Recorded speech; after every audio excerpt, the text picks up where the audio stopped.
Alors, dans cette vidéo d'introduction sur les chiffres significatifs, on va premièrement comprendre, en fait, qu'est-ce que sont les chiffres significatifs. On va voir une petite définition. Puis ensuite de ça, on va se donner là, quelques règles afin de pouvoir utiliser la méthode des chiffres significatifs. Bon, premièrement, vous rappelez-vous, dans une vidéo précédente, là, on avait déterminé la masse volumique d'un objet.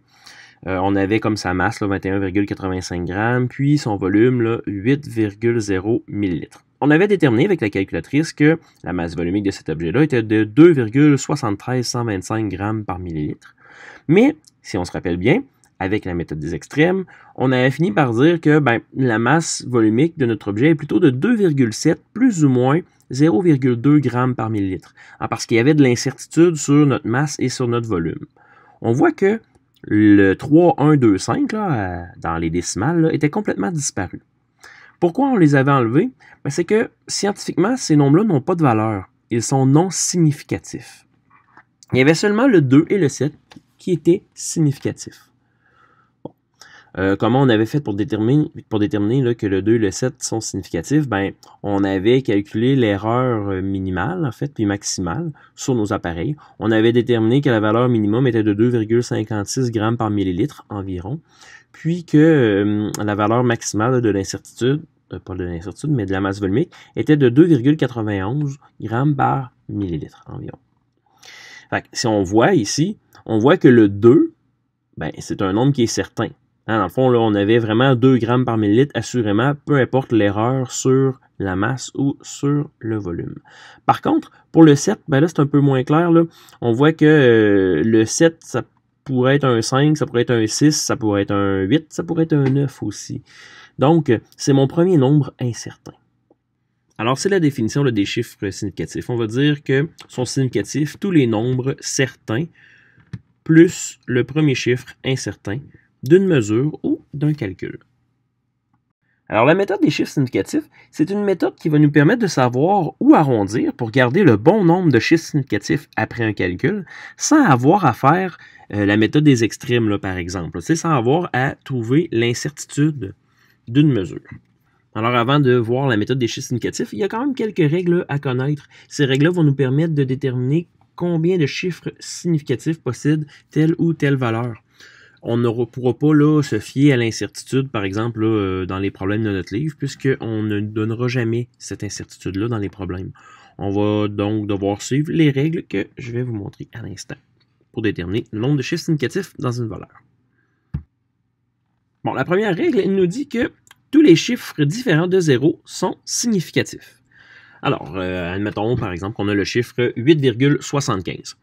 Ici, on a 8, 7 et 5 qui sont différents de 0, donc automatiquement, on a 3 chiffres significatifs. Si par exemple, on a la valeur 831, 831 kPa par exemple, en 8, 3, 1, c'est 3 nombres qui sont différents de 0, donc cette valeur-là contient 3 chiffres significatifs. Alors, le 8, le 3 sont certains, le 1, c'est notre premier chiffre incertain. Alors, on peut dire aussi, les zéros de gauche ne sont pas significatifs. Par exemple, le nombre 0,0875. Ça ici, on va dire qu'il y a 3 chiffres significatifs. Pourquoi? Parce que ici, on a 3 nombres différents de 0, donc 8, le 7 et le 5. Puis, les 2 zéros de gauche ici ne servent qu'à donner un ordre de grandeur. Si, par exemple, je ne mets pas les zéros, je tombe avec 875. Je n'ai pas le choix d'y mettre. Donc, c'est pas parce qu'ils sont significatifs, c'est rien que pour donner un ordre de grandeur là, pour la valeur. Par exemple, comme 0,631, même chose. 0 à gauche, ça compte pas. Donc, 3 chiffres significatifs. Une autre règle concernant les zéros, on dit les zéros inclus sont significatifs. Ce qu'on veut dire, là, c'est les zéros entre d'autres chiffres significatifs sont significatifs. Donc, par exemple, 8,0705. Voyez-vous, j'ai un zéro qui est compris entre le 8 et le 7. Donc, ce zéro-là est significatif. Même chose pour le 0 qui est compris entre le 7 et le 5. Puisqu'en fait, là, le 8, le 0, le 7, le 0, ce sont mes 4 nombres certains. Le 5 est mon premier nombre incertain. Donc, ici, j'ai 5 chiffres significatifs. Même chose pour 0,060001. Donc, voyez-vous ici, j'ai des zéros à gauche qui, eux, ne comptent pas. Par contre, le 6 est un différent de 0, donc lui est significatif. Le 1, c'est mon premier nombre incertain. Donc, je tombe avec, encore une fois, 5 chiffres significatifs. Le 6, les 3 zéros, puis le 1. La quatrième règle est un peu plus complexe. On dit les zéros de droite sont significatifs s'ils sont décimales. Dans le fond, là, c'est si les zéros sont après la virgule, ils comptent. Par exemple, 8700.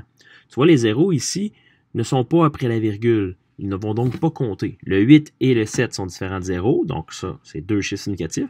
Les zéros de droite ici, ben, tu vois, je les ai mis parce que si j'enlève les zéros, ben, ça me donne 87, c'est pas la même valeur, tu sais. Fait que j'ai deux chiffres significatifs. Ces zéros-là, dans le fond, ils servent juste à donner un ordre de grandeur. Tu sais, ils sont pas... c'est pas de la précision, en fait.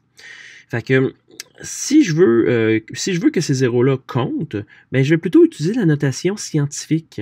Tu sais, si par exemple, j'ai utilisé un appareil de mesure qui me permettait de vraiment avoir une précision à l'unité, je vais plutôt écrire 8,7 fois 10 à la 1, 2, 3.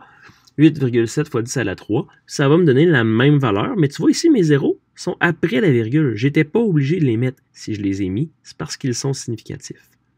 Donc, tu vois ici la différence. Ça, ici, ça contient 4 chiffres significatifs, même si ça vaut la même chose que 8700.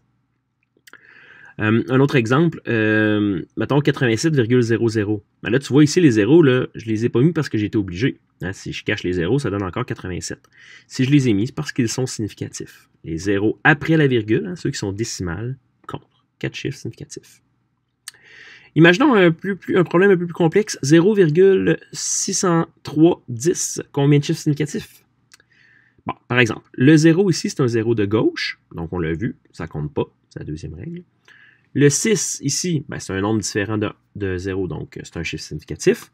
Le 0, ben là, mon 0, il comprend entre le 6 et le 3. Le 3 étant significatif, mon 0 devient un 0 inclus, et donc significatif.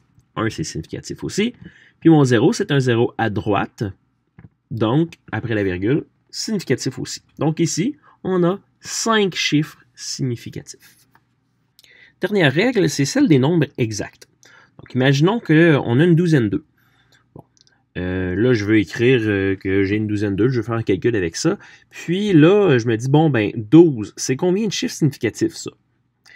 On se rappelle, les chiffres significatifs, c'est tous les nombres certains plus le premier incertain. Alors, dans 12, est-ce que je suis certain du 1? Ben oui, je sais que j'ai une dizaine dans mon 12. Est-ce que je suis vraiment certain du 2? Ben oui, je sais que j'ai 2 unités. Donc là, est-ce qu'on pourrait dire que j'ai 2 chiffres significatifs? Ben non, parce que j'ai mes 2 chiffres certains, mais je n'ai pas encore mon nombre incertain. Fait que mettons, on va écrire 12,0.